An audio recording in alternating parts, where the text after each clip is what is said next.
Hello, students. Welcome to the new session of Inheritance and Variation, the interesting topic of biology. याच्यामध्ये last लेक्चरला आपण क्रोमोझोममध्ये जे जीनचे एकमेकांना असणारा कनेक्शन, ज्याला आपण लिंकेज म्हणतो, हा लिंकेज पार्ट आपण अभ्यासलेला होता. या लिंकेजचे दोन महत्त्वाचे टाईप्स आपण स्टडी केलेले होते, ज्याच्यामध्ये कंप्लीट लिंकेज, इनकम्प्लीट लिंकेज हे दोन्ही टाईप्स आपण पाहिलेले होते. खूप डिटेल त्यांचे कॅरेक्टरिस्टिक्स, त्यांचे एक्झाम्पल अभ्यासलेले होते. आता याच्यामध्ये एक नवीन पार्ट आपण बघतोय की जो क्रॉसिंग ओव्हर, ज्याला आपण रिकॉम्बिनेशन म्हणत असतो. जनरली ज्यांच्यामध्ये सेक्स्युअल रिप्रोडक्शन होतं, मेल पॅरेंट, फिमेल पॅरेंट हे दोन वेगवेगळे पॅरेंट्स असतात, आणि ज्यांच्यात सेक्स्युअल रिप्रोडक्शन होतं आणि या सेक्स्युअल रिप्रोडक्शनमध्ये पॅरेंट्स आणि ऑफस्प्रिंग यांच्यामध्ये काहीतरी बदल होतात, चेंजेस होतात. हे बदल काय असतात, ज्याला आपण व्हेरिएशन्स म्हणतो. आणि व्हेरिएशन्स झाले तर अशा अनेक व्हेरिएशन झाल्यानंतर इव्हॉल्युशन होतं, म्हणजे एक नवीन जात तयार होत असते. हा एक इंटरेस्टिंग पार्ट असतो. जसं की आपण बघतो की आपल्या आईवडिलांनी आपण 100% सारखे नाही आहोत, कारण आपल्यामध्ये बदल आहेत.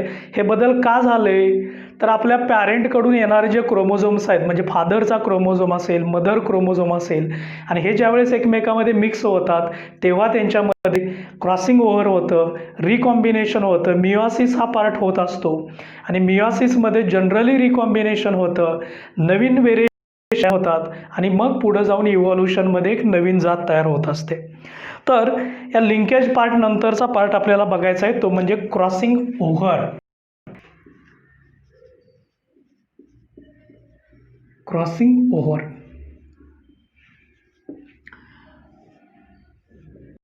क्रॉसिंग ओव्हर या शब्दाचा अर्थ आहे की हा एक क्रोमोझोम आहे, हा दुसरा क्रोमोझोम आहे, हे दोन क्रोमोझोम एकमेकाला क्रॉस करतात आणि यांच्यामध्ये असणाऱ्या जीनची देवाणघेवाण होते, एक्सचेंज होते.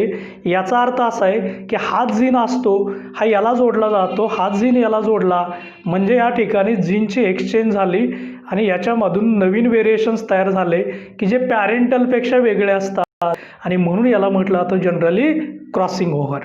आता याचं अभ्यासायचं असेल तर आपल्याला थोडंसं क्रोमोझोमचं स्ट्रक्चर बघणं गरजेचं आहे. समजा हा आपल्याकडे एक क्रोमोझोम आहे, कन्सिडर करूया हा एक क्रोमोझोम आहे. हा क्रोमोझोमचा कनेक्टिंग पॉईंट असतो. ह्या क्रोमोझोमच्या कनेक्टिंग पॉईंटला आपण सेंट्रोमियर म्हणत असतो. काय म्हणत असतो? सेंट्रोमियर, ज्यालाच तुम्ही प्रायमरी कॉन्स्ट्रिक्शन असंही म्हणत असता. प्रायमरी कॉन्स्ट्रिक्शन हे आपण स्ट्रक्चरमध्ये अभ्यासलेलं आहे. याच्याकडे कायनेटोकोर्स असतात की ज्या ठिकाणी स्पिंडल फायबर हा सेल डिव्हिजनच्या वेळेस जोडले जातात. आता हे जे दोन आर्म्स आहेत, या साईडचा एक आर्म आणि या साईडचा एक आर्म, दोघांना म्हटलं जातं सिस्टर क्रोमॅटिड्स. या दोघांना काय म्हटलं जातं? Sister chromatids. Sister chromatids. Okay. आता असाच या ठिकाणी हा दुसरा एक क्रोमोझोम आहे, हा त्याचा कनेक्टिंग पॉईंट आहे, सेंट्रोमियर आहे. ह्या त्याच्या सिस्टर क्रोमॅटिड्स आहेत. पण हे दोन क्रोमोझोम एकसारखे आहेत, याला म्हणायचं होमोलॉगस क्रोमोझोम्स. काय म्हणायचं? Homologous chromosomes. ओके. आता होमो मीन्स काय? सेम. होमोलॉगस याचा अर्थ जे क्रोमोझोम मॉर्फॉलॉजिकली अँड जिनॅटिकली सिमिलर असतात त्यांना म्हणायचं होमोलॉगस क्रोमोझोम. मॉर्फॉलॉजी म्हणजे त्याचे एक्सटर्नल फीचर आणि जिनॅटिकली म्हणजे इंटरनल फीचर्स दोन्ही सेम असतात. सो मॉर्फॉलॉजी अँड जिनॅटिकली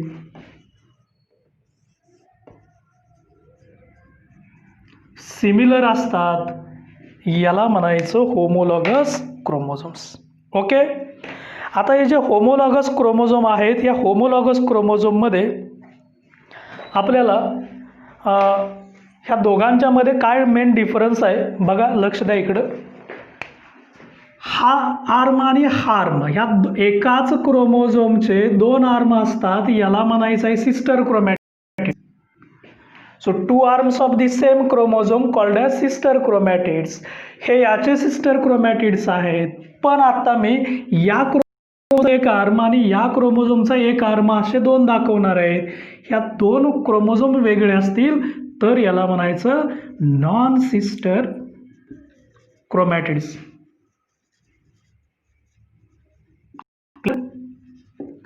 बघा, एकाच क्रोमोझोमच्या दोन आर्म्स असतील, आपल्याला माहित आहे याचा वेगवेगळा शेप असू शकतो. व्ही शेपडा असेल, एल शेपडा असेल, जे शेपडा असेल, रॉड शेपडा आपण टाइप्स बघितलेले होते. एकाच क्रोमोझोमचे दोन आर्म्स असतात, याला काय म्हणायचं आहे सिस्टर क्रोमॅटिड्स. आणि दोन होमोलॉगस क्रोमोझोमचे जर दोन वेगवेगळ्या क्रोमोझोमचा एक एक आर्म कन्सिडर केला तर याला काय म्हणायचं आहे नॉन सिस्टर क्रोमॅटिड्स. क्लिअर? म्हणजे chromosome, centromere, sister chromatids, non sister chromatids, homologous chromosome morphologically genetically similar असतात. इथंपर्यंतचा पार्ट आपला ओके झाला आहे. आता आपण काय करणार आहे, व्याख्येकडे जाणार आहे. क्रॉसिंग ओव्हर होतं. क्रॉसिंग ओव्हर होतं म्हणजे काय होतं, याच्यात न्यू रिकॉम्बिनेशन्स तयार होतात, न्यू कॉम्बिनेशन्स तयार होतात, ज्याला आपण रिकॉम्बिनेशन म्हणत असतो किंवा व्हेरिएशन्स म्हणत असतो. हे जे न्यू कॉम्बिनेशन कसे तयार होतील, या क्रोमोझोमचा एक आर्म आणि या क्रोमोझोमचा, म्हणजे नॉन सिस्टर क्रोमॅटिड्स असतात. ह्या नॉन सिस्टर क्रोमॅटिड्स एकमेकांमध्ये मिक्स होतात.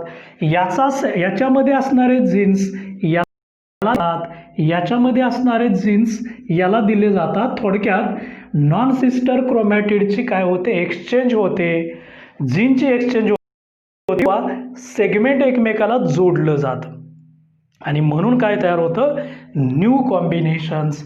आणि म्हणून आपण व्याख्या बघणार आहे process of formation of new combinations by interchanging and exchanging segment of the homologous chromosome of non-sister chromatids is called as crossing over. Clear? काय काय होणार बघा, नॉन सिस्टर क्रोमॅटिड मध्ये काय होणार आहे, एक्सचेंज झाल्याने नवीन मिळणारा गुणधर्म म्हणजेच न्यू कॉम्बिनेशन मिळणार. जे न्यू कॉम्बिनेशन मिळणार आहे ते कोणामधलं असणार आहे, होमोलॉगस क्रोमोझोममधलं. आणि म्हणून याला आपण क्रॉसिंग ओव्हर म्हणतो. तर एक लक्षात ठेवायचं आहे, कोणामध्ये एक्सचेंज होणार आहे, नॉन सिस्टर क्रोमॅटिड्समध्ये, आणि पॅरेंटपेक्षा वेगळा रिझल्ट मिळतो याला आपण म्हणत असतो न्यू कॉम्बिनेशन्स. त्याच्या स्टेप्स कोणकोणत्या आहेत हेही आपण डिटेल अभ्यासणार आहे. मग सुरुवातीला आपण व्याख्या लिहूया. चला बघूया व्याख्या आपण लिहूया सुरुवातीला. आता आपल्याला कन्सेप्ट क्लिअर झालेला आहे, याच्यानुसार आपल्याला व्याख्या लिहायची आहे. काय डेफिनेशन आहे बघा, सिंपल डेफिनेशन आहे, अ प्रोसेस ऑफ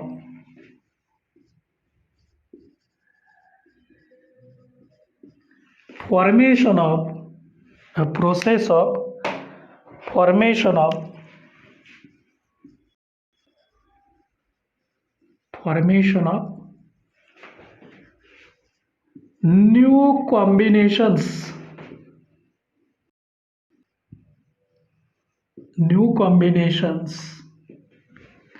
by interchanging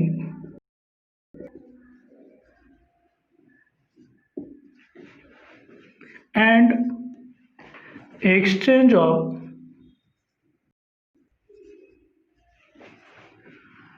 काय एक्सचेंज होणार आहे, क्रोमोझोमचा segment, exchange of corresponding segment of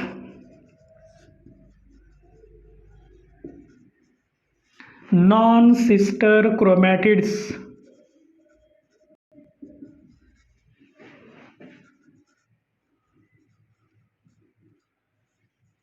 of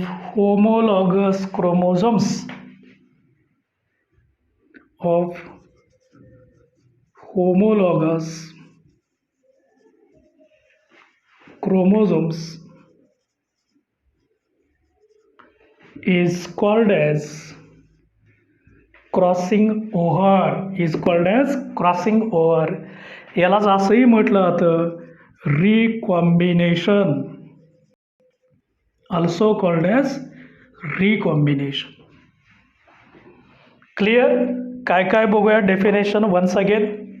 a process of formation of new combinations, यालाच रिकॉम्बिनंट म्हटलं जातं. कधी तयार होईल? By interchanging and exchange corresponding.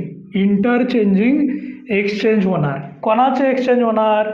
Corresponding segment of non sister chromatid of homologous chromosome is called as crossing over. It is also called as recombination. Clear? पुन्हा एकदा बघूया आपण थोडंसं आपल्याला लक्षात ठेवण्यासाठी. हा एक क्रोमोझोम आहे, तुम्हाला कळण्यासाठी थोडं वेगळं दाखवतो. हा दुसरा क्रोमोझोम आहे. या दोघांचे हे सेंट्रोमियर पॉईंट आहेत, कनेक्टिंग पॉईंट आहे सेंट्रोमियर. ओके. आता काय होईल तर ह्या दोघांच्या मध्ये ह्या दोन आहेत, याला म्हणायचं सिस्टर क्रोमॅटिड्स. याला काय म्हणायचं आहे? Sister chromatid. हा सेंट्रोमियर आहे, हा सेंट्रोमियर आहे. ह्या दोन सिस्टर क्रोमॅटिड आहेत. ह्या दोघांचेही बाह्य वैशिष्ट्ये, आतील वैशिष्ट्ये जिनॅटिकली मॉर्फॉलॉजिकली सिमिलर आहे, म्हणून याला काय म्हणायचं? Homologous chromosome. आता हा क्रोमॅटिड आणि हा क्रोमॅटिड एकाचे आहेत का दोघांचे आहेत? तर हे दोन वेगवेगळे आहेत. आणि हे दोन वेगवेगळे असतील तर यांना आपण काय म्हणायचं? Non sister chromatids. आणि ह्या नॉन सिस्टर क्रोमॅटिडमध्ये काय होणार आहे? एक्सचेंज होणार आहे. म्हणजे हा सेगमेंट याला जोडला जाईल, हा सेगमेंट याला जोडला जाईल. थोडक्यात या ठिकाणी एक्सचेंज होणार आहे. आणि एक्सचेंज झाल्यानंतर न्यू कॉम्बिनेशन्स मिळणार आहे. म्हणजे काय मिळणार आहे? हा मूळचा आहे त्याला इकडचा अर्धा पार्ट जोडतो आणि हा त्याचा कनेक्टिंग पॉईंट ॲज इट इजच राहतो. आणि हा या साईडचा तोही तसाच राहतो. याला मात्र इकडचा हा या नॉन सिस्टर क्रोमॅटिडचा पार्ट कनेक्ट केला जातो. सेंट्रोमियरची पोझिशन ही आहे. आता बघा त्यामध्ये याचा पार्ट याला एक्सचेंज केलेला आहे, याचा पार्ट याला एक्सचेंज केलेला आहे. हा जो रिझल्ट मिळालेला आहे हा रिझल्ट आहे, याला क्रॉसिंग ओव्हर म्हणायचं किंवा यालाच रिकॉम्बिनेशन म्हणायचं. नवीन व्हेरिएशन्स मिळतं, हा रिकॉम्बिनंट आहे. So exchange of corresponding segment of non-sister chromatids of homologous chromosome is called as crossing over किंवा यालाच म्हणायचं रिकॉम्बिनेशन. काय म्हणायचं? रिकॉम्बिनेशन. आता हे जे आपण बघितलं, हे जे क्रॉसिंग ओव्हर टर्म आहे आणि it was the term crossing over was given bye Morgan. So term crossing over term crossing over was given by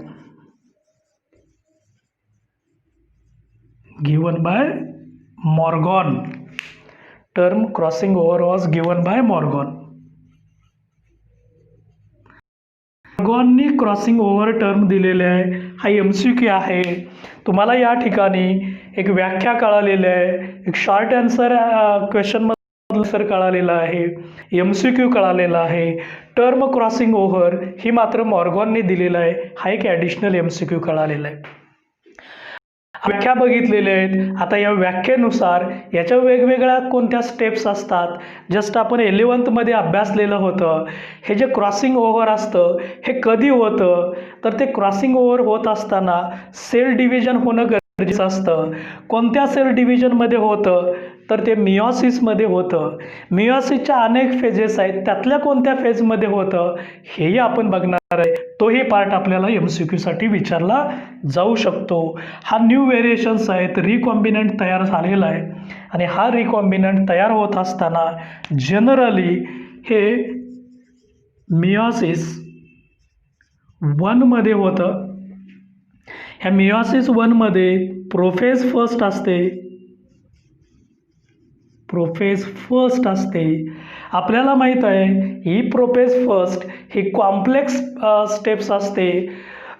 याच्यामध्ये 5 वेगवेगळ्या प्रकारच्या स्टेजेस असतात ज्याला आपण फेजेस म्हणतो.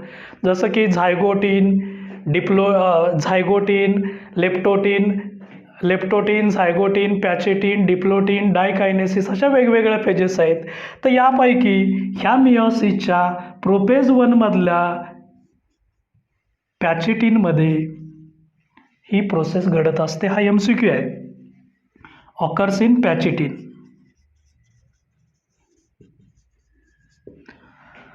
हे लक्षात ठेवायचं, क्रॉसिंग ओव्हर होत असतं हे पॅचेटीन होत असतं. पॅचेटीन कोणाची फेज आहे? प्रोफेज 1 ची फेज आहे. प्रोफेज 1 कोणाची आहे? मिओसिस 1 ची आहे. कारण मिओसिस पार्टमध्ये होत असतं. तर या ठिकाणी तुम्हाला अनेक MCQ कळालेले आहेत. जसं की हा जो MCQ आहे, मिओसिस फर्स्ट आहे, प्रोफेज फर्स्ट आहे, पॅचेटीनमध्ये हे व्हेरिएशन्स होतं, वेगळे गुणधर्म एकत्र येणार, याला आपण म्हटलेलं होतं. हा जो पार्ट आहे हा रिकॉम्बिनेशनचा पार्ट आहे. यालाच आपण क्रॉसिंग ओव्हर म्हणत असतो. Crossing over. आणि ही टर्म आहे, क्रॉसिंग ओव्हरची टर्म आहे, it was given by Morgan. Clear? बघा आपण काय बघितलं, ही डेफिनेशन बघितली क्रॉसिंग ओव्हरची. डेफिनेशन नंतर आपण त्याचं थोडक्यात डायग्राम बघितली की एक्सचेंज कसं होतं. याचा पार्ट याला जोडला जातो, याचा पार्ट याला जोडला. Exchange of non sister chromatids असतात. रिकॉम्बिनेशन म्हणायचं. टर्म क्रॉसिंग ओव्हर ही मॉर्गॉननी दिलेली टर्म आहे. हे कधी होतं तर मिओसिस फर्स्ट, त्याच्यामध्ये प्रोफेज फर्स्ट, आणि प्रोफेज फर्स्टमध्ये ज्या 5 फेजेस आहेत त्यापैकी पॅचेटीनमध्ये काय होत असतं? क्रॉसिंग ओव्हर होत असतं. आता हे क्रॉसिंग ओव्हर डायरेक्ट होत नसतं, याच्याही काही स्टेप्स आहेत. क्रॉसिंग ओव्हरच्या कोणकोणत्या स्टेप्स आहेत तर ते 4 स्टेप्समध्ये होतं. त्या 4 स्टेप्स कोणत्या आहेत हेही आपण बघणार आहे. इथंपर्यंत तुम्हाला पार्ट कळालेला असेल. इंटरेस्टिंग पार्ट आहे, सोपा पार्ट आहे. आत्ता आपण क्रॉसिंग ओव्हरच्या 4 महत्त्वाच्या कोणकोणत्या स्टेप्स आहेत त्या 4 महत्त्वाच्या स्टेप्स आपण बघणार आहे. हा 11चा पार्ट आहे. ही व्याख्या आपण बघितलेली आहे क्रॉसिंग ओव्हरची. आता या क्रॉसिंग ओव्हरच्या व्याख्येनंतर या क्रॉसिंग ओव्हरच्या आपल्याला स्टेप्स बघायचे. जस्ट हायलाइटमध्ये आता आपण 3 महत्त्वाचे मुद्दे बघितले. एक्नेशन, दुसरं क्रॉसिंग ओव्हर ही टर्म कोणी दिली तर ती मॉर्गॉननी दिली. क्रॉसिंग ओव्हर होतं ते कोणत्या फेजमध्ये होतं तर जनरली पॅचेटीनमध्ये होतं. पॅचेटीन ही मिओसिस फर्स्टमधली जनरल प्रोफेज 1 ची फेज आहे पॅचेटीन. तर आता आपण स्टेप्स बघूया. क्रॉसिंग ओव्हरच्या स्टेप्स कोणकोणत्या आहेत? Steps of crossing over. Steps generally याच्यामध्ये 4 स्टेप्समध्ये क्रॉसिंग ओव्हर होत असतं. So crossing over takes place in 4 steps. कोणकोणत्या 4 स्टेप्स आहेत हेही आपण बघूया. पहिली स्टेप्स आपण लिहिणार आहे. ती पहिली स्टेप आहे, त्या पहिल्या स्टेपचं नाव आहे सिनॅप्सिस. सिनॅप्सिस किंवा सिनॅप्स फॉर्मेशन म्हणतो आपण. सिनॅप्सिस किंवा त्याला म्हटलं जातं synapse formation. Formation of synapse. आता हे सिनॅप्स होतं म्हणजे काय होतं? सिनॅप्स फॉर्मेशन, याला सिनॅप्सिस असंही म्हटलं जातं. फॉर्मेशन ऑफ सिनॅप्स किंवा सिनॅप्सिस. याच्यामध्ये जे होमोलॉगस क्रोमोझोम आहेत हे होमोलॉगस क्रोमोझोम जनरली एकमेकाच्या जवळ येतात आणि यांच्यामध्ये आपण हे दाखवूया, 2 क्रोमोझोम दाखवूया. हा एक क्रोमोझोम आहे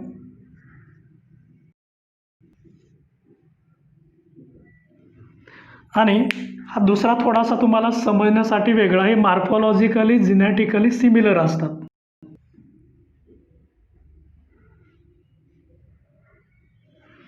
हे 2 क्रोमोझोम आहेत आणि हा जो आहे हा सेंट्रोमियरचा पार्ट आहे.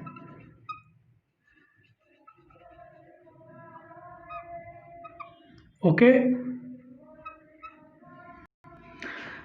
पेअरिंग पेअरिंग होणं याला म्हणायचं सिनॅप्स किंवा सिनॅप्स म्हणायचं. So pairing of homologous chromosomes is called as synapse. Pairing of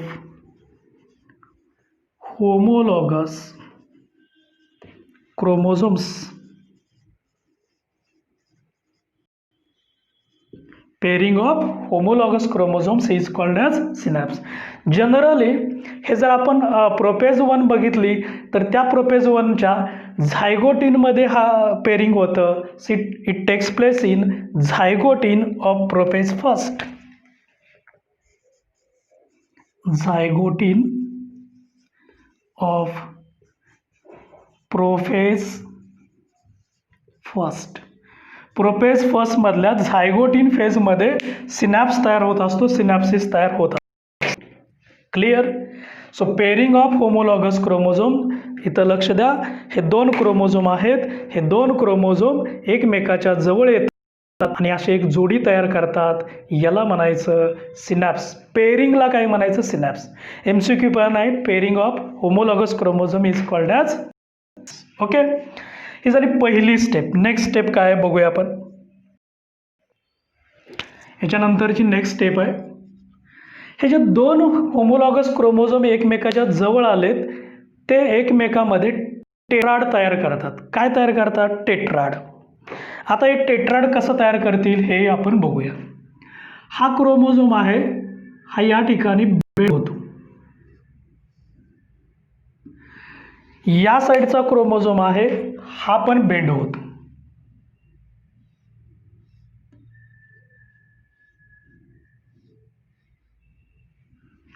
आता हे जे बेंड झालेले क्रोमोझोम्स आहेत, जनरली हे त्यांचे आपण सेंट्रोमियर्स पॉईंट आहे, प्रायमरी कॉन्स्ट्रिक्शन हे दाखवूया.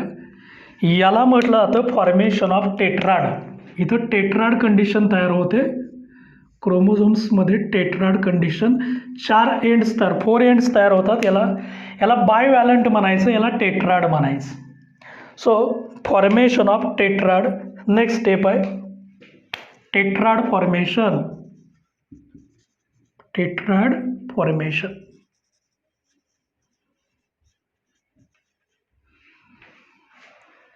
ओके, ही झायगोटीनला झालेले ही नेक्स्ट असते, ही झायगोटीनच्या लेट झायगोटीनमध्ये होते.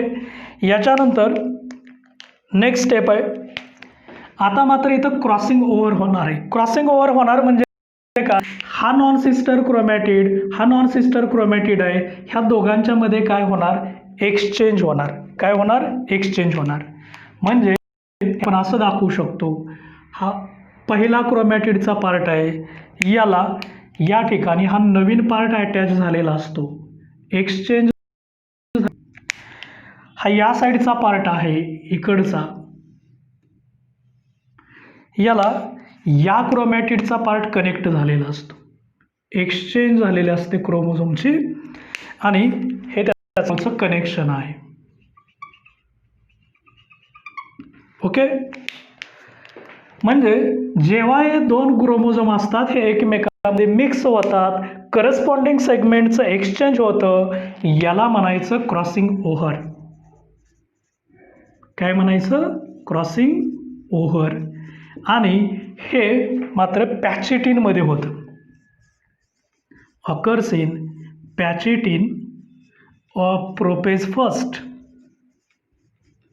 प्रोफेज फर्स्टमधली पॅचिटिन फेज आहे, याच्यामध्ये क्रॉसिंग ओव्हर होत असतं. आणि लास्ट स्टेप असते, ही लास्ट स्टेप म्हणजे टर्मिनलायझेशन असतं. हा जो क्रॉस असतो, ही 2 क्रोमोझोम्स पुन्हा एकमेकापासून वेगळी होतात.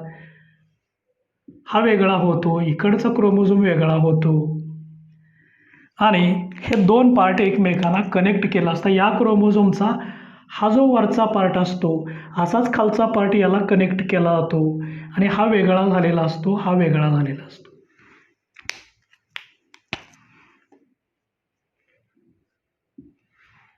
आणि हा त्याचा सेंट्रोमियर, हा कनेक्टिंग पॉईंट आहेच. आता आपल्या लक्षात येतंय की याचा हा इकडचा सेगमेंट आहे, तो याला कनेक्ट झालेला आहे, याचा सेगमेंट याला कनेक्ट झालेला आहे आणि 2 होमोलॉगस क्रोमोझोम हे पुन्हा वेगळे होतात, सेपरेट होतात, याला म्हणायचं टर्मिनलायझेशन. हे लास्ट स्टेप आहे, इज अ टर्मिनलायझेशन. टर्मिनलायझेशन. बघा कोणकोणत्या स्टेप्स आहेत. पहिली स्टेप आहे सिनॅप्स. सिनॅप्सिस म्हटलं त्याला. पेअरिंग ऑफ होमोलॉगस क्रोमोझोम, दोन होमोलॉगस क्रोमोझोमची पेअर तयार होते, याला म्हणायचं सिनॅप्स. हे पेअरिंग ऑफ होमोलॉगस क्रोमोझोम्स. आता हे कधी होते? झायगोटीनला होते. झायगोटीनमधले म्हणजे प्रोपेज फर्स्टची झायगोटीन असते, याच्यामध्ये होत असते. त्याच्यानंतर काय होतं, ह्याच्या दोन नॉन सिस्टर क्रोमॅटिड्स आहेत, हा आणि हा. जनरली याला क्रोमॅटिड हे असेल तर याला आपण म्हणतो नॉन सिस्टर क्रोमॅटिड्स. एकाच्याच दोन असतील तर आपण सिस्टर म्हणत असतो. हा आणि हा असतो, ही नॉन सिस्टर क्रोमॅटिड्स असतात. हे एकमेकाच्या जवळ येतात आणि एकमेकाला ओव्हरलॅप करतात, टेट्राड तयार होतं, याला टेट्राड फॉर्मेशन म्हटलं जातं. सेकंड स्टेप आहे टेट्राड फॉर्मेशन. नंतर याचा पार्ट याला जोडला जातो, याचा पार्ट याला जोडला जातो, कारण त्याच्यामध्ये इंटरचेंजिंग होतं, एक्सचेंज ऑफ नॉन सिस्टर क्रोमोझोमचे सेगमेंट असतात, याचं एक्सचेंज होतं, याला क्रॉसिंग ओव्हर म्हणायचं किंवा यालाच रिकॉम्बिनेशनसुद्धा आपण म्हणत असतो, ऑल्सो कॉल्ड ॲज रिकॉम्बिनेशन. आणि मग फायनली क्रोमोझोम्स वेगळे होतात, पण वेगळे होत असताना हे एक्सचेंज झालेला पार्ट नवीन गुणधर्मानुसार एक्सचेंज होतात आणि म्हणून याला फायनल स्टेप म्हटलं जातं टर्मिनलायझेशन. बघा कोणकोणत्या स्टेप्स आहेत. नंबर 1 स्टेप आहे सिनॅप्स फॉर्मेशन किंवा सिनॅप्सिस. नंबर 2 स्टेप आहे टेट्राड फॉर्मेशन. नंबर 3 स्टेप्स आहे क्रॉसिंग ओव्हर.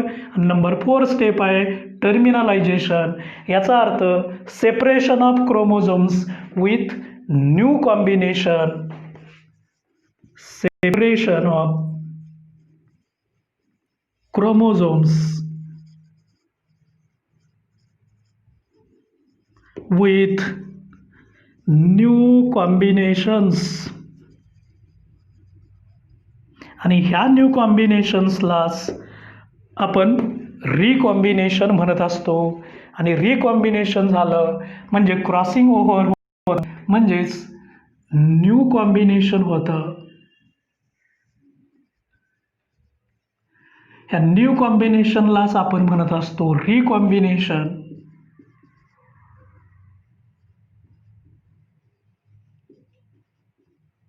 ह्या रिकॉम्बिनेशनमध्येच तयार होतात व्हॅरिएशन्स. काय तयार होतात? व्हॅरिएशन, चेंजेस होतात. And this variation results into evolution.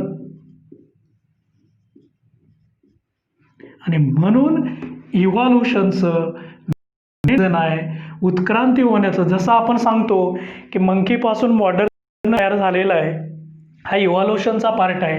आणि या इव्हॉल्युशनमध्ये हा क्रॉसिंग ओव्हरचा रोल खूप महत्त्वाचा आहे. आणि ही टर्म क्रॉसिंग ओव्हरची जी टर्म ही मात्र आपल्याला मॉर्गननी दिलेली टर्म आहे. आणि मॉर्गननी या वेगवेगळ्या स्टेप्ससुद्धा आपल्याला सांगितलेल्या आहेत. 4 स्टेप्समध्ये क्रॉसिंग होतं. क्रॉसिंग ओव्हरचा रिझल्ट काय आहे? रिझल्ट आहे व्हेरिएशन्स. म्हणजे काय झालंय? New combinations. नॉन सिस्टर क्रोमॅटिडचे गुणधर्म एक्सचेंज होतात आणि नवीन कॉम्बिनेशन होतं. मी तुम्हाला पुन्हा एकदा इथं दाखवतो, व्यवस्थित लक्ष द्या. हे 2 क्रोमोझोम आपल्याकडे आहेत. ओके, जसं फिगरमध्ये दाखवलं आहे असंच दाखवतो म्हणजे लक्षात येईल. एक ब्लॅक आहे, एक ब्ल्यू आहे, हे 2 क्रोमोझोम आहेत. याचेही सिस्टर क्रोमॅटिड्स आहेत, ह्या सिस्टर क्रोमॅटिड्स आहेत, ह्या सिस्टर क्रोमॅटिड्स आहेत. आता काय होतं? सुरुवातीला बघा, पहिली स्टेप आहे, कोणती स्टेप आहे? सिनॅप्स. सिनॅप्समध्ये काय होतं? हे 2 होमोलॉगस क्रोमोझोम आहे, एकमेकाच्या जवळ येणं, पेअर तयार करतात, जोडी तयार करतात. Formation of pair is called as synapse. Clear? Second step काय आहे बघा, टेट्राड फॉर्मेशन. आता जेव्हा एकमेकाच्या जवळ आलेत, हे काय करतात? एकमेकाला क्रॉस करतात, ओव्हरलॅप करतात, याला म्हणायचं टेट्राड फॉर्मेशन. क्लिअर? पुढं जाऊन काय होतं, आता तयार झालं